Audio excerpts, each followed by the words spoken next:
Кородогу тоо, кой, уйларды багуу милдети Шайлообек Барбиевдин мойнунда. Ардактуу эс алууга чыккан карыя үйүндө бош отурбайт. Бул жүгөрү. Огороддон алынган жана жер үлүштөн алынган түшүм. Муну ушу тоокко, малга алып калдым, жем алга калганын саттым, өзүм эмеме керек жарагыма жумшадым. Калганын ушу алып койдум, мына жаз жакындап калды. Ошого запасым ушу. Карыянын 6 уулу бар. Баары үйлөнүп жайланып, үлүш жерин бөлүп берген. Бирок жер иштетүүдөн пайда чыкпаарына көзү жетип, 2 уулу Орусияда миграцияда иштеп жүрүшөт. Азыр бааргер ата өзүнүкү менен кошо уулдарынын 4 гектар жерин иштетүүдө. Мен жүгөрү себемин, кызылча себейин деген техника жок. Бул эмете албай койдум. Кызылча бул да жакшы болот эле. Өзүбүзгө дагы элге да жакшы болот эле. Кызылча техника жок, жетишпейт. Аны мен себеп алып ала албасам, убагында ала албагансам, кыйын, ошондон коркуп техниканын жетишсиздигинен эметип анан жеңилдик жагына качырып эле жүгөрү себем, арпа себемин, чөбүм бар малыма деп. Ошол менен жашап атабыз айыл тургундары. Чүй өрөөнү түздүк жерлерге бай келет. Жердин кыртышы да түшүмдүү. Буудай, арпадан баштап жашылчанын түрү өсөт. Жайыл району боюнча союз мезгилинен тарта кант кызылчасын өстүрүү боюнча алдыга чыккан. Соңку 20 жыл аралыгында кантты сатып алууга болгон баа түшүп, азыр дыйкандар оңоюна качырып жүгөрү, арпа айдоого өтүшкөн. Бирок мында дагы техникалык жактан кыйналышат. Арпа чапкан убакта кеминден келет.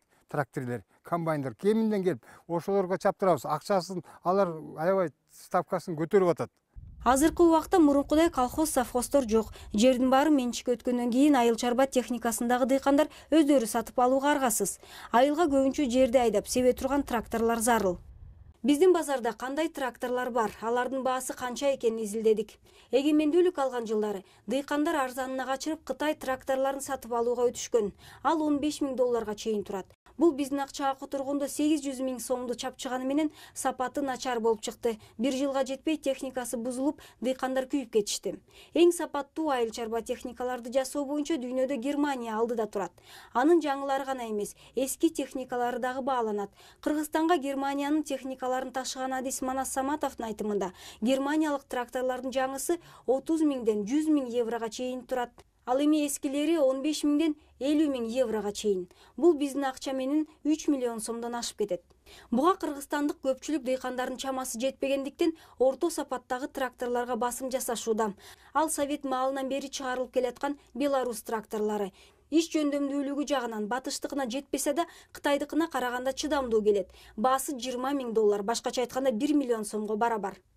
Чүй областынын Жайыл районунун дыйкандарына Беларусь тракторун сатып алууда кыйынга турат. Өнүгүү партиясынын жардамы менен жакын арада 5 жаңы Беларусь тракторлору алынып келинет. Биринчи чабык беделери убагында чабылбай калат, жыгылып калат, анан жаагынга калып калат. Анан убагында түктөлбөй бир талап проблемалар болуп атат. Ошол биз лидерлерге койгон максатыбыз ошолорго шаймандары менен пресс-подборщик, сеялка ушундай эмелерди сурап атабыз. Биз болсок жерибиз аз, мисалы 5-6 гектардан. Көптөр болсо көп, 5-6 жерге келбейт, 1 гектарга келбейт. Анан эле биз артынан комбайн артынан чуркап жүргөнчө убакыт өтүп кетет экен да. Жайыл районунда ачыла турган жаңы машиналык трактордук станция арзан баада тейленип, биринчи кезекте аз камсыз болгон үй бүлөгө кызмат кылмакчы.